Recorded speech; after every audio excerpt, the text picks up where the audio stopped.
Good morning, જય શ્રી કૃષ્ણ, જય સ્વામિનારાયણ.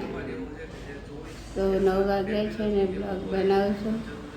તો આજે પૂનમ છે, મળાવ પછી કન્ટિન્યુ કરશું. જય શ્રી કૃષ્ણ, જય સ્વામિનારાયણ. મજામાં? આજે આવ્યા છે બ્લોગમાં તો તમને બતાવ્યા.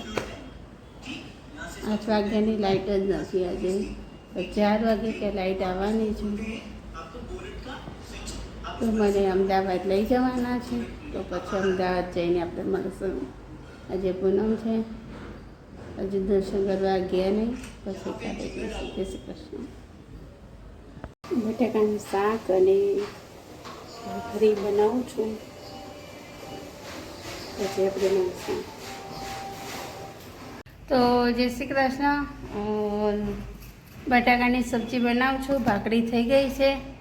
તો ફટાફટ શાક બનાવી દઈએ, પછી આપણે જવાનું છે અમદાવાદ મારા ભાભીના ઘરે. તો મારે લઈને જવાનું છે, કારણ કે મારા બાધા છે, એટલા માટે બધું શાક, ભાખરી, છાશ, પાણી બધું લઈ જવાનું છે, કારણ કે ત્યાંનું મારે જમવાનું નથી. એટલા માટે ફટાફટ રસોઈ બનાવી દઈએ, પછી કન્ટિન્યુ કરીએ. બટાકાનું શાક બનાવી દઈએ. ચલો, જય શ્રી કૃષ્ણ.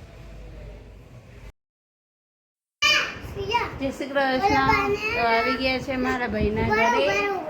તો દીજુ તો સ્કૂલે જઈને બેઠો, મજા આવી ગઈ સ્કૂલમાં. હવે ટ્યુશન કેટલા વાગે જવાનું છે તારો? હા, સુઈને ઉઠી. ચલો, આવી ગયા છે મારા ભાઈને ઘેર. દીજુ સ્કૂલે જઈને આવતી રહી, મૂક્યા નહીં હતી, પણ વિડીયો બનાવેલો હતો, કારણ કે અહીંયા બધું બહુ ટેખર હતું, એટલે વિડીયો જ ના બનાવે. લઈ દીજુ. ચલો, જય શ્રી કૃષ્ણ.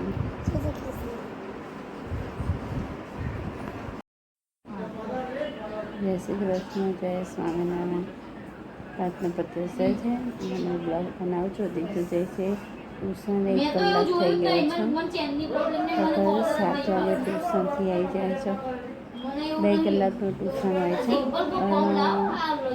9 વાગે બેઠી છે. ભાભી છે એ સીવન લાવે છે, એના જોડે વાતો કરું છું. આવું છે, તેવું છે, પેલું છે, એ બધું વાતો કરી મગજમારી કરે છે. અને બધા અહીંયા બેઠા છે, બધા બહાર. તો મેં બેઠી છું, તો મેં લાવો આપણે બ્લોગ બનાવવાનો છે. તો બપોરનો બ્લોગ બનાવ્યો તો પણ રીતે સૂઈ ગઈ છે, એટલે કે બ્લોગ જ બનાવ્યો. હવે જોઈએ કેટલા વાગે આવે છે. જય શ્રી કૃષ્ણ. સવાર થયે છે, બ્લોગ બનાવું છું. ઘરે આવી ગયા. આવીને થોડી વાર દીજો રમાડી, 10 મિનિટ રમાડી, પછી અહીંયા જબરજસ્ત અંધારી આવી. તો મને ફોન આવ્યો કે ચલો કે આપણે ઘરે જવાનું છે. તો પછી અમે અંધારી ગોટ જેવું આવ્યું હતું, પછી અમે ઘરે આવતા રહે.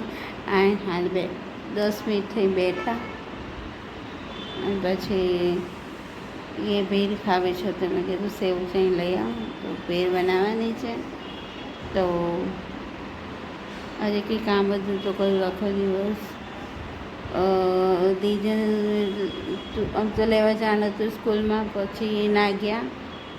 પછી કરી જ નહીં. પછી થોડી વાર 5-10 મિનિટ રમાડી, પછી દીજું આજે કહે કે મારે તમે ભેગું સૂઈ ગયું છે, તો મારે ભેગું આખો 5 વાગ્યા સુધી. પછી ચા એની મમ્મી બનાવી, ચા પીધો, પછી તરત બિચારી ટ્યુશન જતી રહી. હવે હવે હોમવર્ક કરે છે, પછી થોડી વાર રમશે, પછી પપ્પા જોડે આવશે એટલે મસ્તી કરશે, એ બધું કરશે દીજું અમારે. તો મસ્ત રહ્યું, અને મજા આવી ગઈ ભાઈના ઘરે. તો મજા જ આવે. ભાઈ તો 8 વાગે આવવાનો હતો, તો પછી મેં કીધું ના, નથી રહેવું. તો જઈએ, વરસાદ આવે વધારે વરસાદ પડે તો શું કરીએ આપણે. તો આવતા ઘરે ભેળ ખાઈશું, પછી થોડી વાર ફરશું, આડામાં માણસનું. તો મારા વિડીયો ગમતો હોય તો like, share, comment, subscribe. Bye bye. જય શ્રી કૃષ્ણ. મળીએ એક નવા બ્લોગ સાથે, નવી સવાર સાથે. ત્યાં આજે કોઈ કશું કરી નથી. ખાલી ફરીને એન્જોય કરી ભાઈના ઘરે. ચલો બાય બાય, જય શ્રી કૃષ્ણ, ગુડ નાઇટ. જમીને બેસી ગયા તો જમવામાં બનાવી તો ભેળ બનાવી હતી, તો બેસી ગયા જમીને. કામ પતી ગયું, 9 વાગ્યા છે. તો આપણે બ્લોગનો એન્ડ કરી દઈશું. તો મારે સૂઈ જવાનો ટાઈમ થશે ભાઈ 10 વાગે. Like, share, comment, subscribe. Bye. જય શ્રી કૃષ્ણ. મળીએ નવા બ્લોગ સાથે. ત્યાં સુધી બાય.